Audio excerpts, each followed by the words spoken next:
Place maintenant à notre rendez-vous du dimanche. Dimanche ensemble, nous retrouvons aujourd'hui Brandon Gercara qui nous emmène sur les lieux de son enfance au Ludoparc de Saint-Benoît. Il nous raconte ses souvenirs avec sa famille, sa différence avec ses 4 grands frères et puis son combat pour s'affirmer. Je vous retrouve à ses côtés avec Sully Bidois et Thomas Fontaine.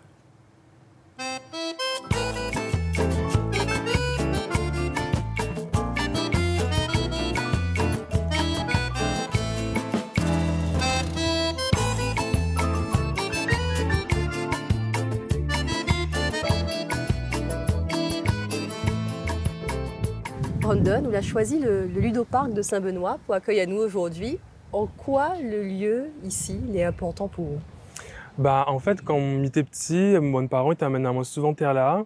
Et c'est vrai que c'était le parc le plus proche de notre case en fait. Donc m'était bien souvent avec mes frères. Et voilà, donc c'est un lieu que est très cher pour moi ici à Ludoparc. Votre frère t'a joué était là sur le skatepark, on voilà. rappelle? Oui, voilà. Mon plus grand frère, il était joué au skatepark, il avait tout bon camarade, était fait vélo, était fait skateboard et tout. Et du coup, il était galère parce que m'était ça il fait comme lui, mais il était vraiment beaucoup plus petit. Du coup, il n'arrive pas à monter sur les rambardes. Vous avez quel âge quand on est venu ici pour la première fois? Quand on se souvient, on a notre premier souvenir. Quel âge vous avez à peu près? Tu sais, je pense que il devait avoir 4 ans parce que, bon, maman t'a raconté à moi que tu amènes maman en poussette, t'es là.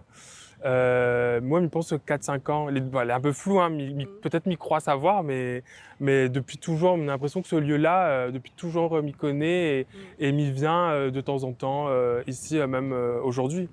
Il rappelle à vous des souvenirs d'enfance. Est-ce que quelque part, il ressource à vous aussi un petit peu de temps en temps?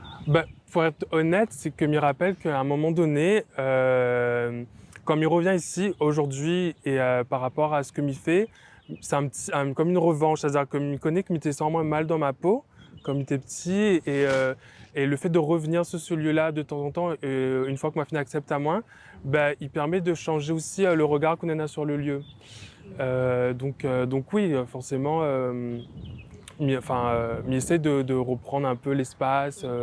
Après, voilà, des fois, il est un peu triste comme il vient là, il est un peu nostalgique parce qu'avant, il m'était fait semblant d'avoir une petite copine. Il m'était ramené une petite copine ici. Mais, vous avez quel âge là, à ce moment-là? Là, à ce moment-là, je devais avoir 16 ans. Je devais avoir 16 ans et tout. C'était un peu le seul lieu pour sortir. Donc forcément, plein de choses là se passent ici. Vous t'es fait semblant? Ah oui, clairement. J'ai fait semblant et imite tout mon bon frère parce qu'il y en a 5 frères. Et tout mon bon frère, voilà, c'était... elle était un peu caïd, faut te dire. Après, ça va. Et du coup, m'était imite Bana. Me rappelle que ici, c'était vraiment un terrain où ça m'était essayé imite Bana, m'était essayé fait le boug et tout, comme Bana. Mais bon, Bana n'a jamais porté attention sur le côté que m'y soit plus différent que Bana, voir. Il était important pour vous le regard des autres ici, par exemple au Ludoparc, parce que tu viens donc de 4 à 16 ans, voire même après. Il était important pour vous ici le regard des autres? Il était important, oui, parce que comme Tezao, c'était le seul endroit où ça m'était confronté à mon genre. Et donc, forcément, elle m'avait besoin de comportement, faire un peu semblant. C'était un peu mon rapport aussi, le moment où ça m'était croise les gens. Donc, forcément, il était très important pour moi. Aujourd'hui, il n'est plus pareil, forcément. Il porte beaucoup moins attention sur le regard des autres. À l'époque, comme il était petit, vous voyez, il m'était dit à moi, mais il est différent, il n'y a pas personne comme moi. Aujourd'hui, il y a une grande communauté qu'il a fallu rassembler, etc.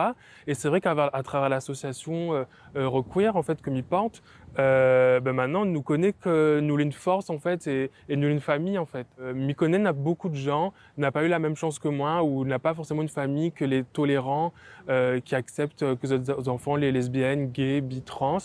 Et du coup, il est vrai que les personnes LGBT, elle a besoin de retrouver une famille en fait pour rassurer les autres, pour protéger les autres, etc. La famille choisie au-delà des liens du sang. Exactement, voilà. Parce que tu as dit que voilà, votre frère finalement n'a jamais fait plus cas que ça que de la différence que vous avez, enfin de la différence que vous pensez avoir à l'époque. Et finalement, c'est ça la plus aide à vous aussi dans le processus, c'est que finalement tu es sans à vous quand même aimé. Oui, quand même. Aimer et protéger, parce que par exemple, parce que ça va à l'école à Bouvet, et m'y connaît que, comme il avait mon bon frère, t'es là, mais t'es fait jamais emmerder à moi. Jamais, jamais. Mais C'est un grand frère que Onena? on a 4 grands frères. 4 grands Et les 4 frères. grands frères n'avaient, là, t'es des fois autres bien. Du coup, forcément, mais t'es pas embêté. Et on avait une petite réputation qui faisait que, m'avait pas de problème. C'était un peu caïd, comme vous disiez Voilà. tout à l'heure. Mais la bien aide à moi. Pendant que m'a grandi dans les écoles, la C'était bien ça, aide à vous moi. protéger. Ah oui, clairement. En plus, quand nous ça va à l'école, nous ça va dans les mêmes écoles parce que c'est mes 4 grands frères, on a 2 frères, nous ça va dans les mêmes écoles et donc forcément, on n'avait pas de problème de ce côté-là. Je me rappelle ça, je me rappelle aussi des petits moments avec mon papa et mon maman où nous t'ai fait des petits pique-niques avec un peu de musique et tout et moi m'étais danse mais il n'avait pas du tout de gêne à cette époque donc comme il était plus petit, je veux dire. Hein. Donc je me rappelle oui des petits moments comme ça, il était gaillard. C'était de beaux souvenirs. Oui quand même, faut dire. Alors Brandon il invite chacun à la fin de l'entretien à dire quelques mots que est important pour vous autres. Il peut être des paroles de chansons, il peut être un slogan, il peut être un proverbe, ou il peut être une petite phrase que Mounte Diao et que la garde en mémoire. Une phrase, quelques mots que est important pour vous, qui représente à vous et qui pousse à vous en avant. Quels sont les mots que vous choisirez aujourd'hui? J'aime bien le slogan Queer No Exist. C'était le premier slogan pour la marche des visibilités le 16 mai dernier.